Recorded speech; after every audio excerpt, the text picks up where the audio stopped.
it's your boy Bald Icon here. Just another quick church visit. Bit of a special one for you, the story of the unknown man. In the early hours of November 6, 1930, two young men spotted a fire in the distance while walking to Hardingstone from a bonfire night evening. They began heading towards the fire and passed a neatly dressed man carrying a briefcase. The two men spoke to the stranger, who told them that somebody must have set a large bonfire alight during the previous evening's celebrations. The neatly dressed man then proceeded to wander off into the darkness.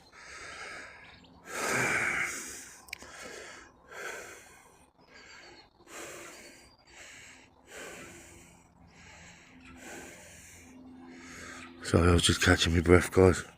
When the young man eventually reached the fire, they discovered that it was, in fact, a car engulfed in flames, a Morris Minor to be precise.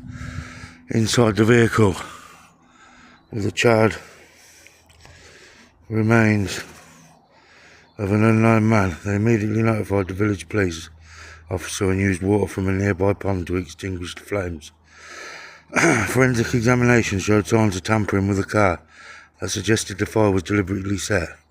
It was determined that the man inside the car died before it went up in flames, as there was no smoke in his lungs. Using the still intact rear licence plate, police determined that the car belonged to an Alfred Ruse. A nationwide press appeal was launched, urging the neatly dressed man seen near the blaze to come forward. The police proceeded to visit Ruse's home, where they interviewed his wife, Mrs. Ruse, and asked if she was able to identify scraps of clothing and a wallet that were found on the victim. She stated that the clothing resembled her husband and that the wallet was definitely his. Slowly but surely the full story emerged. The neatly dressed man was identified as Alfred Ruse.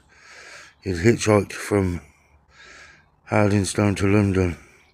He later travelled to Wales, where he met Phyllis Jenkins, one of his mistresses. When she asked him where the car was, he replied it had been stolen.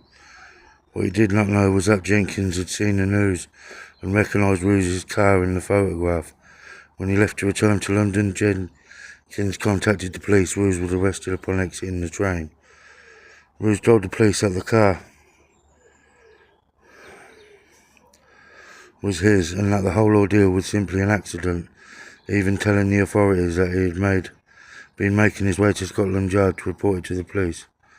He claimed that he had picked up a drunk hitchhiker and that the fire had started after he asked his inebriated passenger to fill the car with petrol.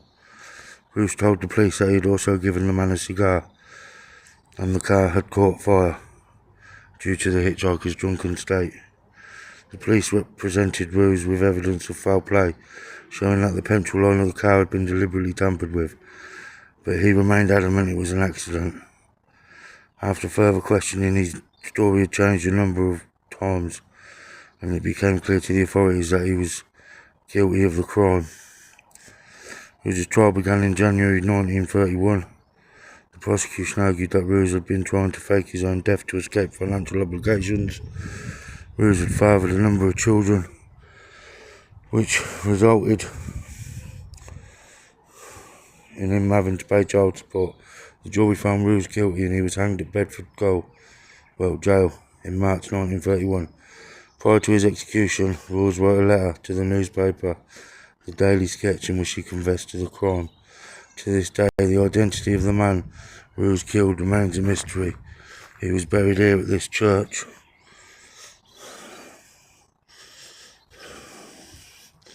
They took DNA in that, apparently. No one's ever been identified. So this was the man that they found in the car. Sorry about my terrible reading, folks. My chest is giving me a bit of jip today.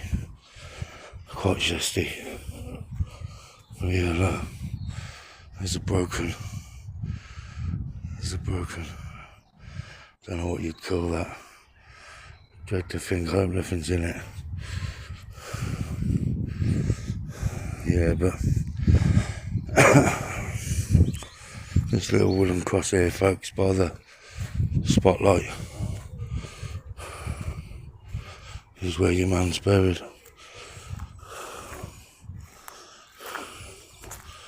In memory of an unknown man. Died November 6th, 1930. So yeah.